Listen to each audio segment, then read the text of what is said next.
mathematics class. This class is for class 9 and today our topic is midpoint theorem. This is chapter 11 in your textbook ML Agarwal. Now the first is we will try to prove or explain what is midpoint theorem. So I have already discussed that whenever we solve or we prove something, first we write the statement. With the help of the statement we draw the diagram. With the diagram we write given to prove, then construction if anything is to be constructed from our side, and then the proof. So in this all sequence I have written the statement and with the help of the statement we will draw the diagram. The statement is the line segment joining the midpoints of any two sides of a triangle. It means there has to be a triangle and in which its two we need midpoints of any of its two sides. So for that reason I am drawing a triangle. Let us say this is a let us say that this is a triangle. Name it as ABC. They say the line segment joining the midpoints of any two sides of a triangle. Let's say that AB, midpoint of AB is E and midpoint of AC is F. A line segment joining any two sides of a triangle is parallel to the third side and equal to half of it. It means if a line is there which join these two midpoints, it has to be parallel to the third side and it has to be half of it. It means what is given, I hope you can understand what is given. Given is a triangle ABC in which E is midpoint of AB and F is midpoint of AC. This is all given. A triangle ABC is given in which E is the midpoint of AB and F is the midpoint of AC. Now what is to be proved? We have to prove. So to prove is, you have to prove is parallel to the third side. This line is parallel to the third side. It means we have to prove that EF is parallel to BC.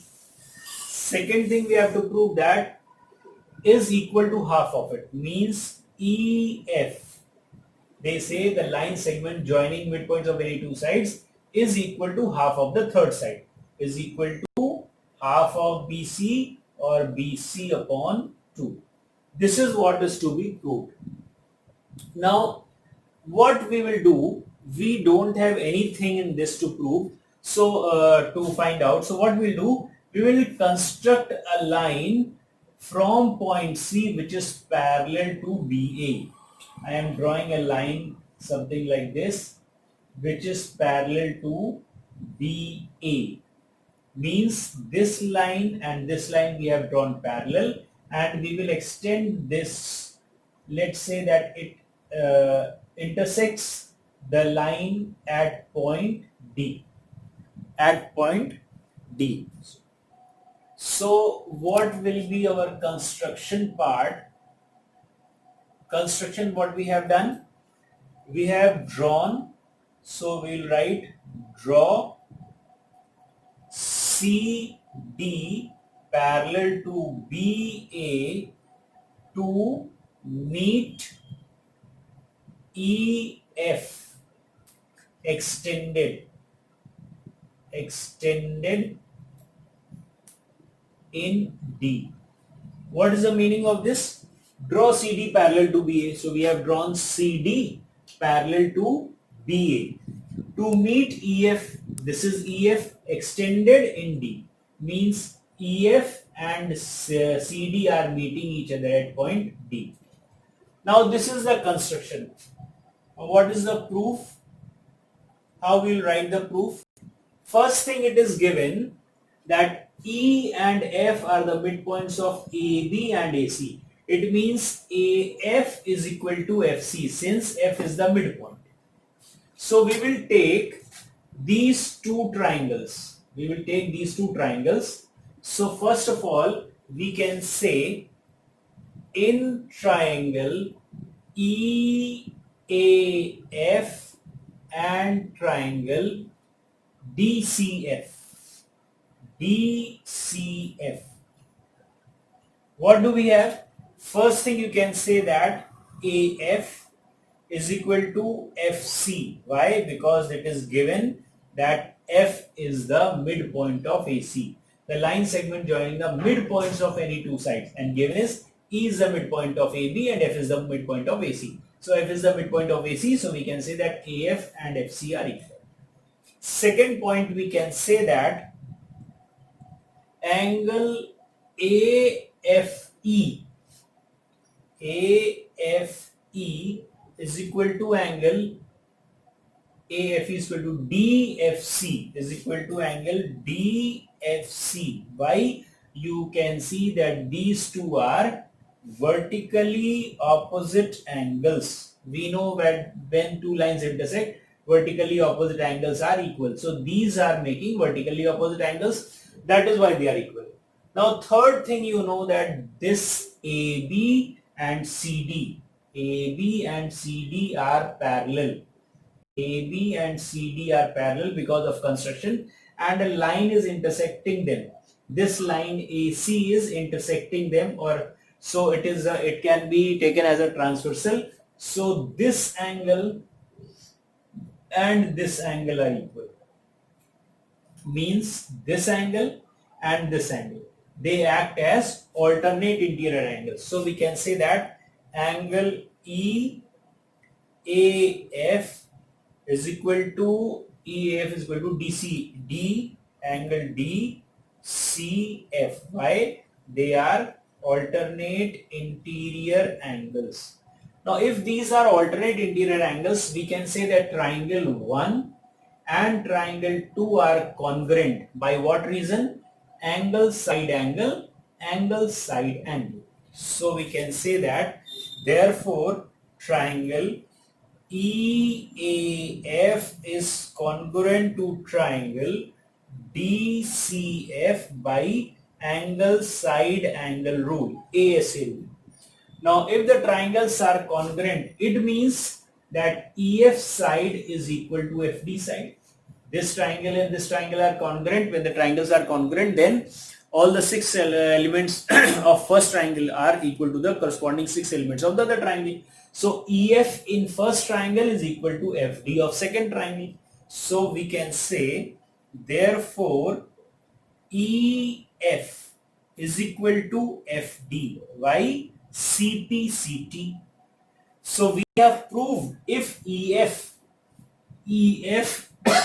is equal to FD, it means F is the midpoint of ED, implies that F is midpoint of ED. Now this and this is equal. At the same time, you can see that this side and this side is also equal. And we can say that this AE is equal to CD, again by CP/CT. So one more thing, we can say that AE is equal to CD. Reason is CP/CT. So if AE is equal to CD, since AE is equal to BE, because it is given that E is the midpoint of AB, we know that AE is equal to EB. That was from given.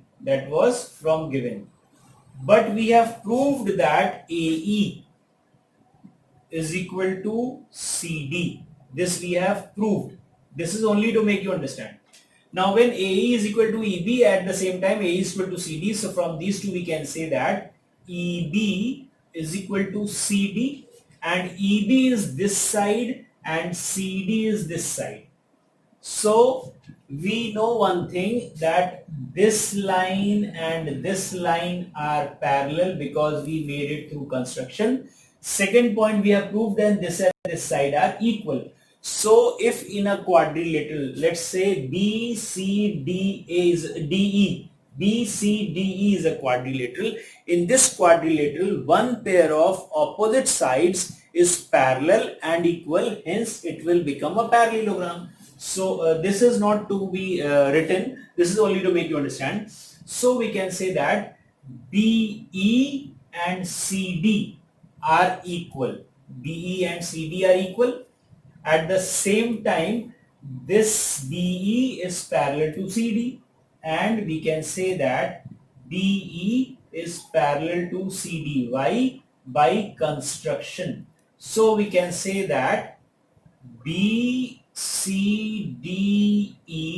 is a parallelogram. If it is a parallelogram, we know that opposite sides of parallelogram are parallel and equal. It means that ED, this total ED will be equal to BC.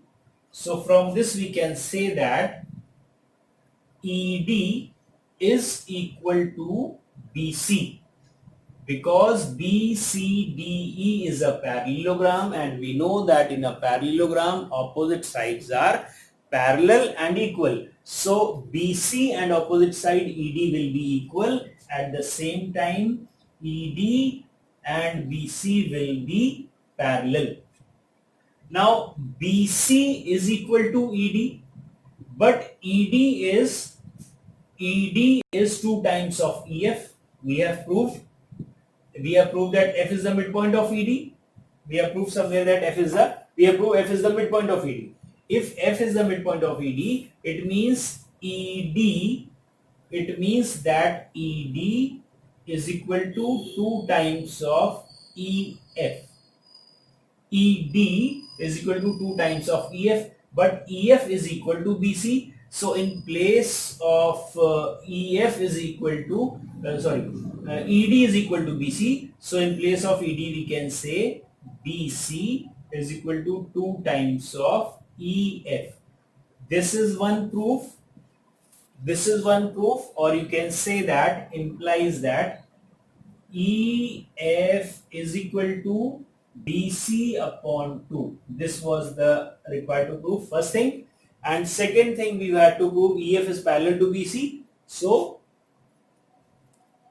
since ED is parallel to BC, so we can say that if ED is parallel to BC, then we can say that EF is a part of ED. So EF is also parallel to BC. That is the second proof. These two things were required to prove. I will repeat it again. What is the midpoint theorem? If a line in a triangle, if a line joins two midpoints of the given sides, then it has to be parallel to the third side and equal to the half of it. You need to remember this statement, and then you need to use it also in the questions. So what we did, we are drawing a line parallel to BA. Now we have made it parallel and we extended this EF, which meets the parallel line at point D. This much is clear. Now we are making these two triangles congruent, because this side and this side are equal. It is given F is the midpoint, so AF is equal to FC. This angle and this angle are equal because they are vertically opposite angle. This angle and this angle are equal because they are alternate interior angle. So by three things we can prove that this triangle and this triangle are congruent. If triangles are congruent, then all the 6 elements of one triangle is equal to the corresponding 6 elements of the other triangle.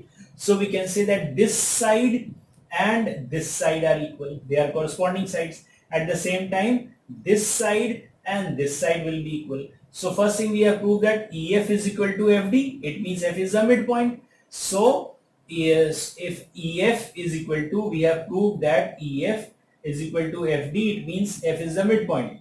F is midpoint. If F is midpoint, ED is equal to BC. That will come later on. Now, second thing, we have proved that AE is equal to CD. Now if AE is equal to CD, we know that it is given that E is the midpoint. It means AE is equal to EB. So in place of AE, we can say EB is equal to CD. Now this side and this side are equal. At the same time, we have drawn these two sides parallel. So when a pair of when a pair of opposite sides are parallel and equal, then the given quadrilateral can be said as a parallelogram. So it becomes a parallelogram. It means this whole side is parallel to this. Therefore, part of this, that is EF, will be parallel to BC. So that is what here it has been written. Second thing, we know that BC is equal to ED. We know that BC is equal to ED, but ED is 2 times of EF. So EF will be half of BC. That is the required proof. Now we move on to the next point. Next topic is converse of midpoint theorem. We have studied midpoint theorem. Now its converse. What is its converse? I read out the statement. A line drawn through the midpoint of one side of a triangle. A line drawn through midpoint of one side of a triangle means this is a triangle given. Let us say A, B, C. Let us say that E is the midpoint of AB. So a line drawn through midpoint of one side of a triangle parallel to the another side means I have a line which is passing through the midpoint of AB and is parallel to the other side. It means something like this. This line is parallel to BC. Why? Because they say a line drawn through the midpoint of one side of a triangle. It is drawing from midpoint of one side of a triangle parallel to the other side, and also it is parallel to side BC. Bisects the third side means here is the proof. You have to prove that it bisects the third side. It means let us say that this point is F. So you have to prove that F is the midpoint of AC. You have to prove that it bisects the third side. First side, second side, third side. It bisects the third side. Bisect the third side means AF has to be equal to FC, or F is the midpoint of AC. So what is given? I hope you know what is given. A triangle ABC in which E is midpoint of AB and EF is parallel to BC. These two things are given. Line which is passing through the midpoint EF and that is parallel to BC. At the same time, E point is the midpoint of AB, or AE is equal to EB. Now what is to be proved? To prove. What is to be proved? That AF is equal to FC, or F is midpoint of AC. This is to be proved.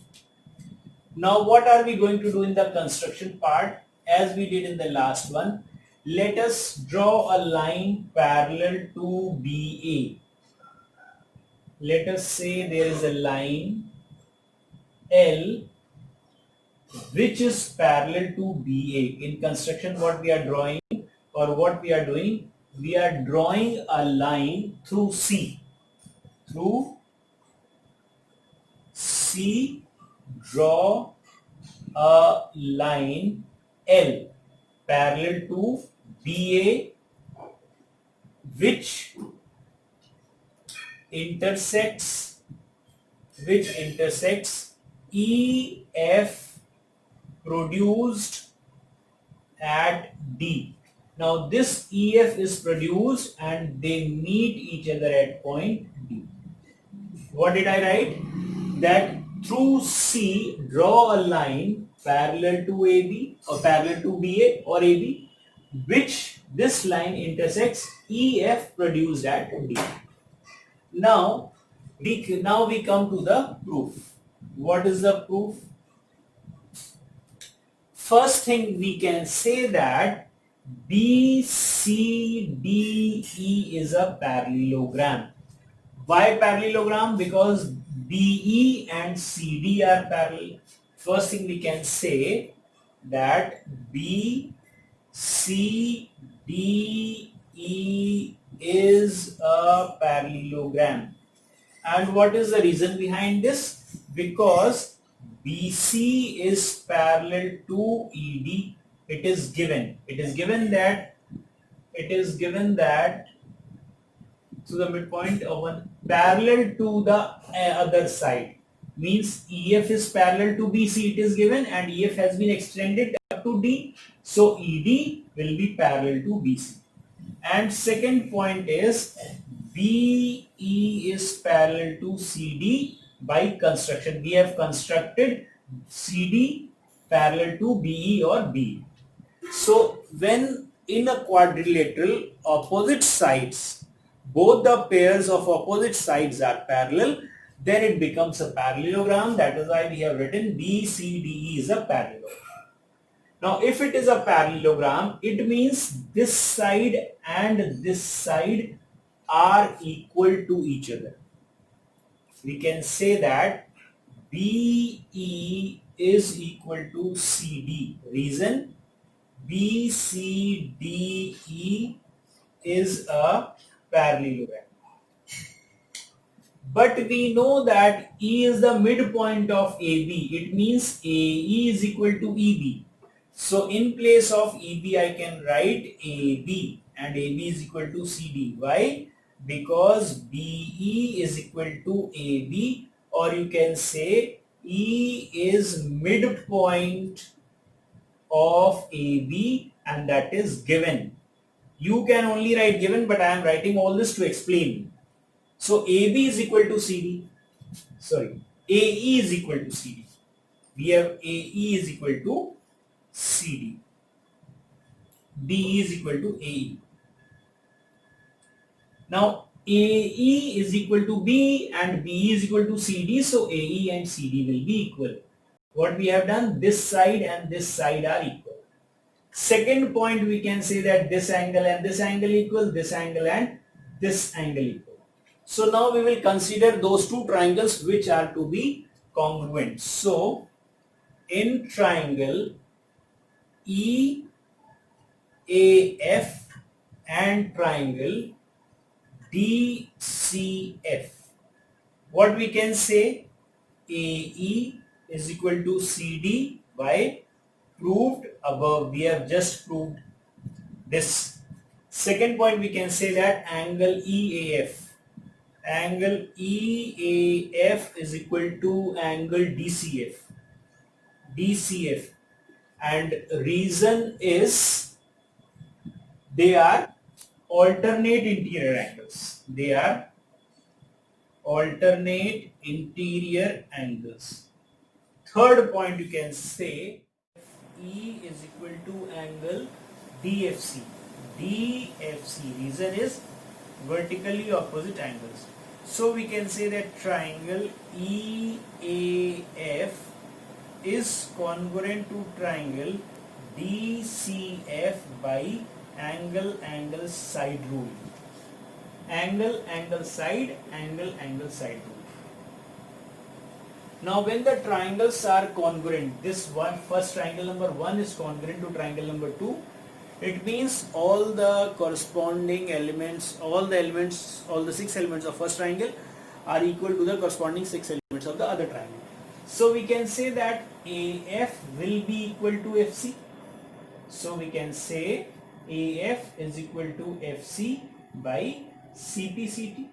Now we were supposed to prove that AF is equal to FC. So we have already proved. Or you can say that F is midpoint of AC.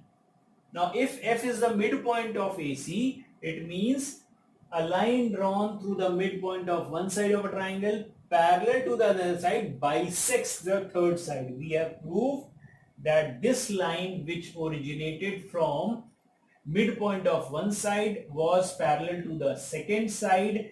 It divides the third side in the equal ratio, or it bisects the third side. That is the proof.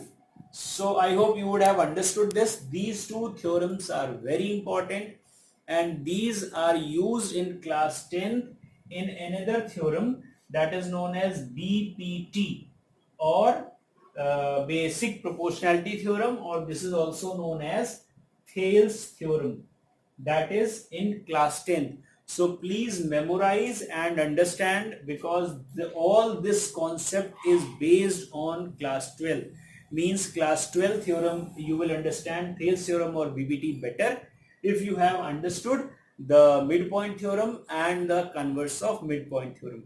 Now there is next theorem is on intercepts, that I will be taking in the next class. By then please remember, or please try to watch this class 2 times 3 times and try to prove the whole theorem on your own. This will help you understanding the theorem. Till then, stay blessed. Thank you.